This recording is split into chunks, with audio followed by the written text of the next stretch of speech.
It is late morning. You are walking through your vegetable beds, checking the progress of everything you planted. The tomatoes are setting fruit. The beans are climbing. But something is off. The lower leaves on your peppers are pale. The growth on your courgettes seems slower than it should be. And the soil, where you can see it between the plants, looks lighter than it did last year, washed out. You make a note to pick up fertilizer on your next trip to the garden center. Most people reach for a bag of synthetic fertilizer at this point. And it makes sense. The plants look hungry. The packaging promises quick green growth. And everyone from the garden center to the YouTube tutorials tells you this is what you should be doing. But here is what is actually happening. You are not solving a nutrient problem. You are creating a dependency problem. And every year you continue, the soil beneath your plants becomes less capable of feeding them on its own. In this video, I am going to show you how to stop buying fertilizer entirely without sacrificing plant health. We will cover 3 separate problems: why synthetic fertilizer undermines your soil's own nutrient system, how to build a free composting setup that produces what your garden actually needs, and one method from established no-dig gardens that keeps your soil fertile year after year with almost no input. And at the end, the one downstream problem this approach creates that nobody warns you about and how to handle it before it catches you off guard. Your soil already contains the raw material for nearly every nutrient your plants need. The reason they cannot access it is that synthetic nitrogen shuts down the soil biology that makes those nutrients available. You are not feeding the plant. You are outsourcing the feeding to a factory and firing the workforce that was already doing the job for free. Part 1. Why synthetic fertilizer makes your soil worse over time. When you apply a synthetic nitrogen fertilizer, the nitrogen is already in a form the plant can absorb directly. Ammonium nitrate, for example, dissolves in water and enters the root zone immediately. The plant takes it up fast. You see green growth within days. That speed is the selling point. But here is what happens beneath the surface. Soil bacteria that normally convert organic matter into plant-available nitrogen, a process called mineralization, are organisms that respond to demand. When synthetic nitrogen floods the root zone, the bacterial populations that perform this conversion decline because their function has been bypassed. They are not needed, so their numbers drop. This applies broadly across most temperate climates, zones 5 through 8 inches North America, and across the UK and Northern Europe. If you are gardening in a hot, humid climate, particularly zone 9 and above, the speed of bacterial population shifts can be even faster because soil biology cycles more aggressively in warm, wet conditions. Over time, 2 things happen. First, the soil's capacity to generate its own nitrogen decreases as the bacterial populations shrink. Second, the synthetic nitrogen that your plants do not absorb immediately does not stay in the root zone. It is water-soluble, which means it leaches downward with every rainfall and every irrigation, passing below the root zone and into the groundwater. This is not a minor loss.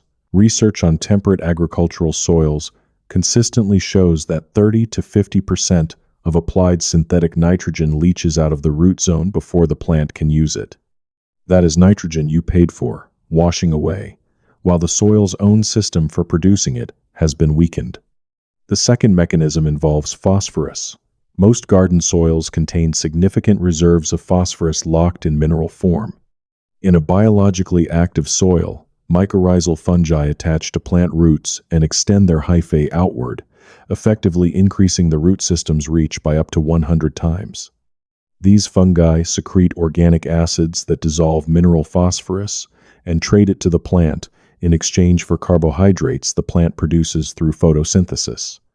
Synthetic phosphorus fertilizers disrupt this exchange. When soluble phosphorus is abundant in the soil solution, plants reduce their carbohydrate output to mycorrhizal partners because they no longer need the trade. The fungal networks thin out, and once they are gone, the soil's ability to access its own phosphorus reserves drops sharply, meaning you need even more synthetic input to achieve the same result. This is the dependency loop. It is not a conspiracy. It is simple biology. Feed the plant directly, and the biology that would have fed it for free stops showing up.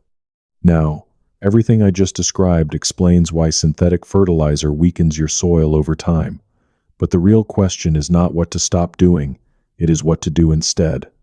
And the answer is not a single product or a single technique.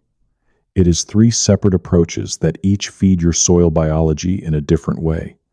The first one costs nothing, and you can start today. Part 2. Building soil fertility from what you already have. The most effective replacement for synthetic fertilizer is the one your soil has been waiting for all along. Organic matter, broken down by the organisms that live in your soil, releasing nutrients slowly at the rate your plants actually need them. Compost. The common framing that compost adds nutrients is incomplete.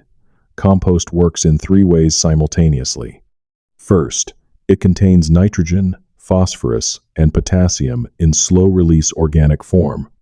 The exact levels depend on what went into it, but mature compost typically provides enough nitrogen for established vegetable beds when applied as a 2 to 5 centimeter top dressing once or twice a year. Second, and more importantly, compost feeds the soil biology. The bacteria, fungi, and protozoa that consume organic matter multiply rapidly when fresh compost is present. As they eat and reproduce, they mineralize nutrients from the compost itself and from the native organic matter already in your soil. The nitrogen cycle restarts. The mycorrhizal networks rebuild. The system that synthetic fertilizer bypassed begins to recover. Third, compost increases your soil's cation exchange capacity, its ability to hold positively charged nutrient ions like calcium, magnesium, and ammonium in the root zone, instead of letting them wash away. Organic matter acts as a sponge for these nutrients. More organic matter means more nutrients stay where the roots can reach them. This is the mechanism that makes the biggest long-term difference, and it is the one most gardeners never hear about. For a basic compost setup, you need a space roughly 1 meter by 1 meter, and something to contain the pile. 4 pallets wired together costs nothing. A purpose-built compost bin costs around $20 to $35. The material that goes in is free: kitchen vegetable scraps, coffee grounds, tea bags, garden prunings, and autumn leaves. Avoid cooked food, meat, and dairy, which attract vermin and decompose poorly in small home systems. A well-managed compost pile, mixed green and brown materials, kept moist but not wet, turned every few weeks, produces usable compost in roughly 6 to 9 months in temperate climates. It costs nothing beyond the bin and your time. This usually takes 15 to 30 minutes per turning session, and you will turn it perhaps 8 to 10 times over its life. If you do not have space for a traditional compost pile, a worm bin vermicomposting works on a balcony or in a garage. It processes kitchen scraps faster than a standard pile, producing finished castings in 2 to 3 months. A basic worm bin setup costs around $30 to $50, or you can build one from 2 stacked plastic tubs for under $10. Leaf mold. In autumn, deciduous trees drop an enormous amount of leaf material. Most people bag it and remove it. This is one of the most wasteful things you can do in a garden. Leaves are a primary source of the fungal energy your soil needs. When collected into a simple wire cage or large bags with holes punched in them and left to decompose, leaves break down into a dark, crumbly material called leaf mold. It is low in nitrogen, but rich in the carbon compounds that feed fungal networks. Leaf mold takes 12 to 24 months to mature fully. It costs nothing. You collect what falls, contain it, and wait. When it is ready, you apply it as a mulch or lightly work it into the surface of your beds. If your soil has been heavily fertilized for years and the fungal networks are thin, this is the single most effective thing you can do to rebuild them. Cover cropping.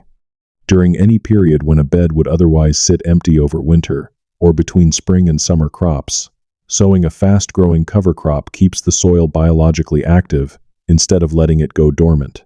A winter rye or field bean cover crop sown in early autumn and dug in the following spring adds both organic matter and, in the case of legumes like field beans, fixed nitrogen from the atmosphere. Seed costs roughly $5 to $15 depending on the size of your garden.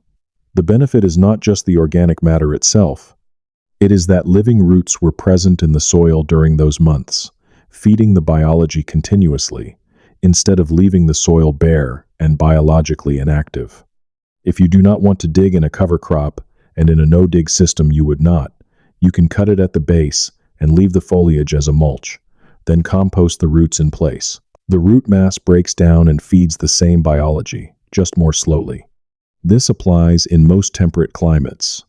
If you are in a hot, arid zone, cover cropping is more difficult because the soil surface dries rapidly.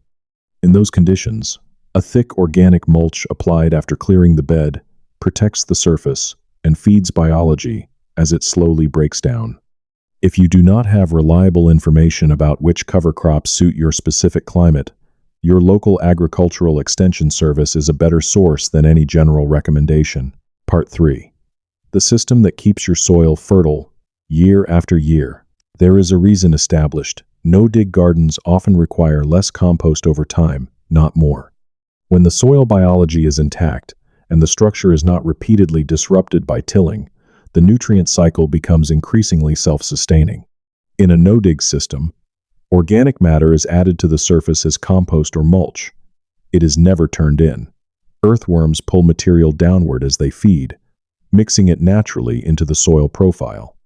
As they move, they create channels that improve aeration and drainage, the same channels that roots follow deeper into the soil. The fungal networks that develop in undisturbed soil form a continuous underground web. This web connects multiple plants across a bed, trading nutrients and carbohydrates between them in ways that are only beginning to be fully understood. When you till, you sever these networks. When you leave them intact, they strengthen each season. This is not theoretical. Charles Dowding's no-dig market garden in Somerset, England, has been running continuous side-by-side comparisons for over a decade. The no-dig beds consistently produce equal or higher yields than the dug beds next to them, using roughly half the compost by volume after the first 2 years of establishment. This is the compounding effect. The first year or two of no-dig requires more compost because the soil biology is still recovering. After that, the system generates more of its own fertility each season. You apply less because the soil needs less. The biology is doing the work. If you are transitioning from a fertilized garden to a no-dig approach, expect a transition period. Soil that has been fed synthetically for years has depleted biology. It will take at least 1 full growing season, often 2, before the compost you apply begins cycling nutrients efficiently on its own. During that period, a reduced application of organic fertilizer, not synthetic, can bridge the gap. Something like blood, fish, and bone meal, applied at half the recommended rate alongside your compost, provides nutrients in a form that does not shock the recovering biology. Once the soil biology is functional, you phase it out. A note for those in very degraded urban soils: if your soil has been stripped of organic matter by construction or long-term neglect, the biology may be near zero. In that case, you are not transitioning. You are rebuilding from almost nothing. Compost and worm castings are your primary input. It will take 2 to 3 seasons before the soil supports its own nutrient cycling. Be patient. The alternative is permanent dependence on purchased inputs.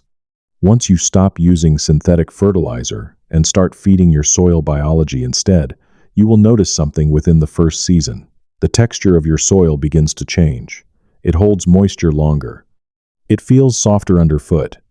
But that improved soil structure also creates a new situation. The richer your soil becomes, the more it supports certain organisms that were never a problem when the soil was inert and compacted. Slugs, in particular, thrive in the damp, organic-rich environment that good soil biology creates. Please like, subscribe, and share this video.